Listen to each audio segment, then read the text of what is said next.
నుంచి ఎంపీలను గెలిపిస్తేనే బీజేపీ అధికారంలో ఉందన్న విషయం మర్చిపోకూడదని తెలిపారు. ప్రధాని మోడీ ఎక్కడెక్కడో తిరుగుతారని ఏపీకి ఎందుకు రావడం లేదని షర్మిల నిలదీశారు. అధికారం ఇచ్చిన ఏపీపై మోడీకి చిన్నచూపు ఎందుకని ప్రశ్నించారు. బీజేపీతో కలిసి ఉండడంతో ఏపీకి ఒరిగిందేమీ లేదని షర్మిల విమర్శలు చేశారు. సీఎం చంద్రబాబు ఈ విషయంపై వెంటనే ప్రజలకు సమాధానం చెప్పాలని షర్మిల డిమాండ్ చేశారు. తాము కేంద్రానికి రాష్ట్ర సమస్యలపై లేఖ రాశామని షర్మిల గుర్తు చేశారు. ప్రతిదీ అన్నిట్లోనూ మోసం చేశాడు మోడీ గారు. ఇప్పుడు ఆంధ్ర రాష్ట్రం ఇచ్చిన ఎంపీలతో అధికారం అనుభవిస్తూ కూడా ఇంత చిన్న చూపు అంటే చంద్రబాబు గారిని సూటిగా ప్రశ్నిస్తున్నాము. ఎందుకని కూటమి కట్టారు? ఎందుకని మద్దతు ఇస్తున్నారు? బీజేపీ అధికారంలో ఉన్నంత మాత్రాన మనకు ఒరిగింది ఏమిటి? చంద్రబాబు గారు సమాధానం చెప్పాలి. కేంద్ర ప్రభుత్వం అధికారంలో ఉన్నది మన వల్ల అయితే మరి మనకు ఏం చేస్తుంది? బీజేపీ పార్టీ సమాధానం చెప్పాలి, చంద్రబాబు గారు సమాధానం చెప్పాలి. ఇది వరకు కూడా కొంప కొల్లేరైనట్టు బెజవాడ బొడమేరైందని మేము కేంద్ర మంత్రికి, రైల్వే శాఖ మంత్రికి కూడా కనీసం ఇక్కడ మంచి నీటికి కూడా దిక్కులేదు అని రాయటం జరిగింది. కనీసం మంచినీళ్ళైనా ఇచ్చిందా కేంద్ర ప్రభుత్వం? ఆలోచన చేయండి. వేల కోట్లు పక్క రాష్ట్రాలకు ఇస్తున్నారు కానీ ఆంధ్ర రాష్ట్రానికి మాత్రం ఇవ్వటం లేదు.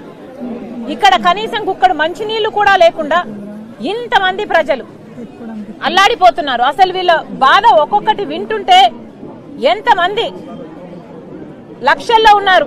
ఇలాంటి కాలనీలు ఎన్నో ఉన్నాయి. వీళ్ళు చెప్పేదల్లా అమ్మా నీళ్లు వచ్చేసాయి, మేము ఏది సర్దుకోవడానికి వీలు లేకుండా మేము అన్ని వదిలేసుకొని వెళ్లిపోవాల్సిన పరిస్థితి వచ్చింది. మేము అన్ని వదిలేసుకొని కట్టుబట్టలతో వెళ్లిపోవడం జరిగింది. మా ఇంట్లో ఉన్న సామాన్లు ప్రతిదీ, ఫ్రిడ్జ్ అయితేనేమి, టీవీ అయితేనేమి, పరుపులైతేనేమి, బుక్కులైతేనేమి, బట్టలైతేనేమి, గిన్నెలైతేనేమి, ఇలాంటి ఒక్కటి కూడా మిగలలేదు. అన్ని వీళ్ళు చిన్న చిన్న కుటుంబాలు ఈఎంఐలతో వీళ్ళ సామాన్లు కొనుక్కున్నారు. మరి ఇంత నష్టం జరిగితే ఒకరైనా స్పందించడం లేదు ఎందుకు అని అడుగుతున్నాం. కనీసం ఇక్కడ రేషన్ బియ్యం కూడా చాలా మందికి అందడం లేదని, అందిన వారికి కూడా స్టోర్ బియ్యం ఇచ్చారు, సన్న బియ్యం ఇయ్యలేదు, అది కూడా తినే పరిస్థితిలో లేదు అని వాపోతున్నారు. మరి వీటన్నిటికీ ఏం సమాధానం చెప్తారు? కనీసం మంచి నీళ్లు కూడా లేవు. నీళ్లు ఇవ్వడం కూడా ముందరికి వస్తుంది ట్యాంకరు, అక్కడ పట్టుకుంటే పట్టుకోవాలి. కనీసం లోపల ప్రజలుంటారు, లోపల ముసలోళ్ళు ఉంటారు, బిడ్డలుంటారు, వాళ్ళకు కూడా నీళ్ళు అవసరం ఉంటుంది. కనీసం వండుకోవడానికి, బట్టలు ఉతుక్కోవడానికి, బాత్రూంలు పోవడానికి కూడా నీళ్లు లేవు అని వీళ్ళు వాపోతున్నారు. మరి ఏం చేస్తున్నారు? చంద్రబాబు గారు సమాధానం చెప్పాలి.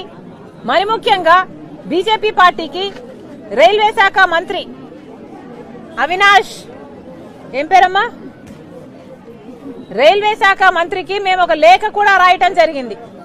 లేఖలో చాలా స్పష్టంగా చెప్పడం జరిగింది, కనీసం మంచినీళ్లు కూడా ఇక్కడ లేవు అని. ఇది రైలు నీరు. ఈ బాటిళ్లు తయారయ్యేది మన ఆంధ్రప్రదేశ్ లో,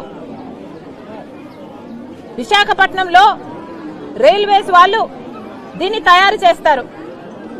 ఇదే విజయవాడ నగరం, ఇదే విజయవాడ డివిజన్ సంవత్సరానికి 6,000 కోట్ల రూపాయలు ఆదాయం ఇస్తుంది సౌత్ సెంట్రల్ రైల్వేస్ కి. మరి విజయవాడలో ఇంత ఘోరమైన విపత్తు వస్తే మరి రైల్వేస్ వాళ్ళు ఆదుకోవాల్సిన అవసరం లేదా? రైల్ నీరు మీరు తయారు చేస్తున్నారు, మా విజయవాడలో అవసరం ఉంది. విజయవాడ డివిజన్ 6,000 కోట్ల రూపాయలు సంవత్సరము మీకు ఆదాయం ఇస్తుంది, దయచేసి నీళ్లు పంపించండి అని మేము లేఖ రాయడం జరిగింది. మరి కనీసం మంచి నీళ్లకైనా స్పందించిందా బీజేపీ పార్టీ అంటే? ఇంతవరకు లేదు. కనీసం మంచి నీళ్లు కూడా ఇచ్చే పరిస్థితిలో బీజేపీ పార్టీ లేదు అంటే వాళ్ళ హృదయం ఎంత కఠినం అయిపోయాయో ఆలోచన చేయాలి రాష్ట్ర ప్రజలు. మరి కనీసం మంచి నీళ్లు కూడా మనకి ఇవ్వకపోతే చంద్రబాబు గారు ఎందుకు మద్దతు ఇస్తున్నారో సమాధానం చెప్పాలి. ఇది బీజేపీ వైఖరి. ఇక్కడ బుడిమేరులో ఇంత ప్రమాదం జరిగింది కానీ ఇంతవరకు కూడా ఇంతకు ముందున్న ప్రభుత్వం, జగన్మోహన్ రెడ్డి గారి ప్రభుత్వం, ఇప్పుడున్న ప్రభుత్వం, చంద్రబాబు గారి ప్రభుత్వం బుడబేరు బురదని ఒకరి మీద ఒకరిని రుద్దే ప్రయత్నం చేస్తున్నారు. నిజానికి కారకులకి ఎవరు అని ఆలోచన చేస్తే ఒక్కసారి వెనక్కి వెళ్తే రాజశేఖర్ రెడ్డి గారు ముఖ్యమంత్రిగా ఉన్నప్పుడు ఇలాగే బుడమేరు మళ్లీ ఓవర్ఫ్లో కాకూడదు అన్న ఉద్దేశంతో ఆపరేషన్ కొల్లూరు చేపట్టారు. ఆపరేషన్ కొల్లూరు అంటే బుడమేరు నుంచి నీళ్లు నగరంలోకి ఓవర్ఫ్లో కాకుండా న్యాచురల్ ఫ్లో కొల్లూరుకు వెళ్లాల్సి ఉంది. కానీ ఆ కొల్లూరు రూట్ మొత్తం ఆక్రమణలకు గురై ఎన్క్రోచ్మెంట్స్ గురై ఈరోజు బ్లాక్ అయిపోయింది. కాబట్టే ఆ రోజు వరద వచ్చింది అని రాజశేఖర రెడ్డి గారు గ్రహించి ఆపరేషన్ కొల్లూరు చేపట్టారు, కొల్లేరు చేపట్టారు. ఆ రోజు రాజశేఖర రెడ్డి గారు ఆపరేషన్ కొల్లేరులో ఎంత వీలైతే అంత వేల ఎకరాలను ఎన్క్రోచ్మెంట్స్ నుంచి కాపాడారు. కాబట్టే కొంచెవరకైనా బతికింది. కానీ తర్వాత చంద్రబాబు గారు ముఖ్యమంత్రి అయ్యారు, జగన్మోహన్ రెడ్డి గారు ముఖ్యమంత్రి అయ్యారు. మళ్లీ ఎన్క్రోచ్ అయితే ఎందుకని ఏ ప్రభుత్వం అయినా ఒకటి కూడా చేయలేదు. 17 కిలోమీటర్లు బొడిమేరు నగరం నుంచి పోతే 90% ఎన్క్రోచ్మెంట్స్ కు గురైంది. మరి ఇంత ఘోరంగా ఎన్క్రోచ్ అవుతుంటే ప్రభుత్వాలు ఏం చేస్తున్నారు?